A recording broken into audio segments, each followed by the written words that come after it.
কেউ যদি আমাদেরকে সামনাসামনি বেশি প্রশংসা করে ফেলে কি করব? তখন আমাদের চারটা করণীয়। বলেন কয়টা? চারটা।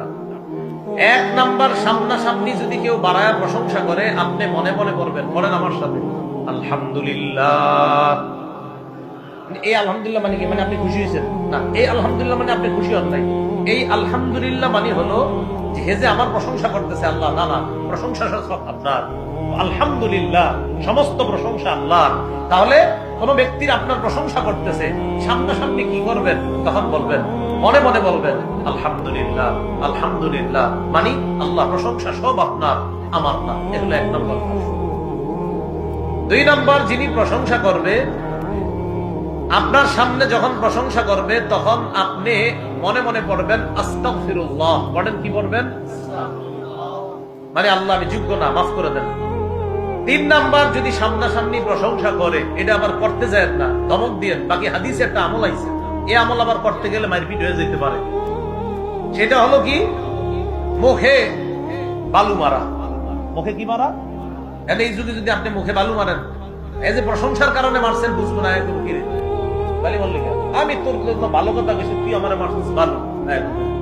আসলে যে আপনি ভালো কথা কখনই বালু মারছেন এটা বুঝবে না। এগুলো আমি তোর ভালো চাইলাম আর তুই মারছ আমাদের বালু, কিন্তু বুঝবে না।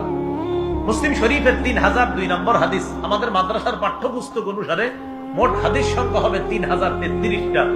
এই হাদিসের মধ্যে রাসূলুল্লাহ সাল্লাল্লাহু আলাইহি সাল্লাম বলেন, ইযা রাআইতুমুল মাদ্দাহিনা, যখন তোমরা দেখো মাত্রা অতিরিক্ত প্রশংসা কেউ করে সামনাসামনি, ফাহসু ফি উজুহিহিমুত তুরাব, তখন মুখের উপর বালু মারবা, চেহারায় বালু মারবা।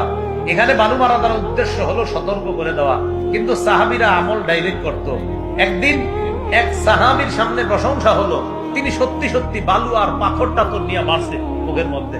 হযরতে ওসমান কয়, কি ব্যাপার, তুমি এরকম মারলা কেন? নবীজি মারতে কইছে তাই মারছি। তাহলে 3 নাম্বার, সতর্ক করা। বালু মারা দ্বারা উদ্দেশ্য কি করা? সতর্ক করা। 4 নাম্বার, মাত্রা অতিরিক্ত প্রশংসা কেউ আপনার সামনে করলে 4 নাম্বার যে কাজটা, 4 নাম্বার 3টি দোয়া করবেন। 4 নাম্বার কাজ, মনে মনে কয়টি দোয়া করবেন? 3টি। আমার সাথে একবার বলেন, পরবর্তীতে শুধু বাংলাটা শিখে নেবেন। আগে আরবিটা যদি পারেন বলেন। বলেন, আল্লাহুম্মা লা তুআখিজনি বিমা ইয়াকুলুন ওয়াগফির লি মা লা ইয়ালামুন ওয়াজআলনি খায়রাম মিম্মা ইয়াজুন্নুন। এটা হলো আরবিটা। বলেন, হে আল্লাহ, তারা যা বলছে এই ব্যাপারে আমাকে পাকড়াও করবেন না। আল্লাহ, তারা যা জানে না এই ব্যাপারে আমাকে ক্ষমা করে দেন। আল্লাহ, তারা আমার ব্যাপারে যে ভালো ধারণা রাখে এর চাইতে আরো দামি আমারে বানায় দেন। এই 3টা দোয়া করবেন সামনাসামনি যদি কেউ প্রশংসা করে।